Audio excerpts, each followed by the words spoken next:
सुभाष चंद्र बोस, महात्मा गांधी, भगत सिंह, ये सब राजस्थान क्यों नहीं आए? क्योंकि राजस्थान अंग्रेजों के अंडर में नहीं था। एक बार सिंगल टाइम कभी हिस्ट्री में पढ़ा कि गांधी जी ने करौली में आके कहा करो या मरो? या भगत सिंह बीकानेर से जैसलमेर की यात्रा निकालते हैं, बोलते हैं इंकलाब जिंदाबाद? या सुभाष चंद्र बोस ने जयपुर से रिंगस तक की यात्रा निकाली और कहा तुम मुझे खून दो और मैं तुम्हें आजादी दूंगा? क्यों? इसलिए राष्ट्रगान में सबके नाम आपको छोड़ गए। पंजाब, सिंध, गुजरात, मराठा, द्राविड़, उत्कल, बंगा, आप कहां उसमें? है कि हम अंग्रेजों की बातें पढ़ के अंग्रेजों से लड़े थे। भारत में अंग्रेजों का जो सबसे बड़ा राज था वो था बंगाल में। कहां पे था? राजस्थान पे अंग्रेजों का राज ही नहीं था।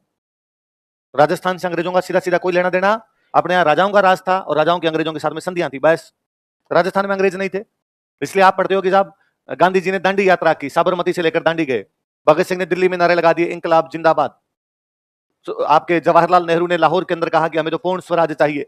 वल्लभ भाई पटेल कराची में कह रहे थे कि कांग्रेस का सामाजिक और आर्थिक घोषणा पत्र कैसा होगा। क्या आपने कभी एक बार सिंगल टाइम कभी हिस्ट्री में पढ़ा कि गांधी जी ने करौली में आके कहा करो या मरो?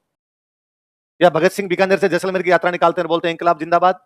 या सुभाष चंद्र बोस ने जयपुर से रिंगस तक की यात्रा निकाली और कहा तुम मुझे खून दो और मैं तुम्हें आजादी दूंगा? क्यों? सुभाष चंद्र बोस, महात्मा गांधी, भगत सिंह, ये सब राजस्थान क्यों नहीं आए? क्योंकि राजस्थान अंग्रेजों के अंडर में नहीं था।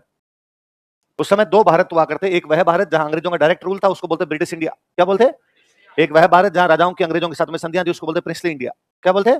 हम प्रिंसली इंडिया के अंदर जहां प्रिंस राज कर रहे हैं, जहां राजा राज कर रहे हैं, वो तो हो गया प्रिंसली इंडिया। और जहां पर अंग्रेज राज कर रहे थे वो कौन सा हो गया? British India. तो दो अलग अलग प्रकार के भारत हुआ करते थे। इसलिए राष्ट्रगान में सबके नाम आपको छोड़ गए। पंजाब, सिंध, गुजरात, मराठा, द्राविड़, उत्कल, बंगा, आप कहां उसमें? क्योंकि राष्ट्रगान अंग्रेजों के समय गाया गया उस भारत में जो भारत अंग्रेजों के पास था।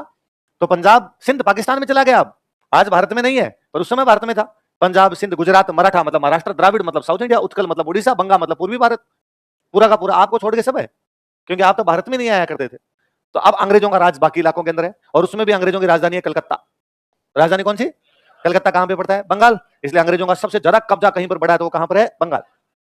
वो जो सोने की चिड़िया वाली बातें वो भी बंगाल की है। वो है ना भाई, भारत सोने की चिड़िया था, तो सोने की चिड़िया क्या था? बंगाल था। अपने तो चिड़िया के पंखड़े भी पंथी नहीं आ रहे थे, चिड़िया उधर ही थी वो। अब बंगाल में जब अंग्रेजों का कब्जा तगड़ा है, अंग्रेजों का अधिकार ज्यादा है, नियंत्रण कंट्रोल ज्यादा है, तो अंग्रेजों ने बंगाल के अंदर अपना सिस्टम भी लागू किया। तो सबसे पहले इंग्लिश एजुकेशन यदि सबसे ढंग से कहीं पर आई थी तो कहां पर आई? बंगाल। अच्छा, बंगालियों ने जब इंग्लिश एजुकेशन पढ़ी तो बंगाली अंग्रेजों के खिलाफ खड़े भी हो गए ना। एक बड़ा जोरदार चीज है कि हम अंग्रेजों की बातें पढ़ के अंग्रेजों से लड़े थे। अंग्रेजों की बातें पढ़ के, क्योंकि अंग्रेजों ने जब अपनी एजुकेशन दी तो अंग्रेजों ने पढ़ाया कि बच्चों दुनिया में फ्रांस में क्रांति हुई थी, और फ्रांस में क्रांति हुई थी 1789। कब हुई थी क्रांति? 1789। और क्रांति में तीन शब्द निकल के आए थे, स्वतंत्रता, समानता और बंधुत्व। क्या निकल गया बताओ?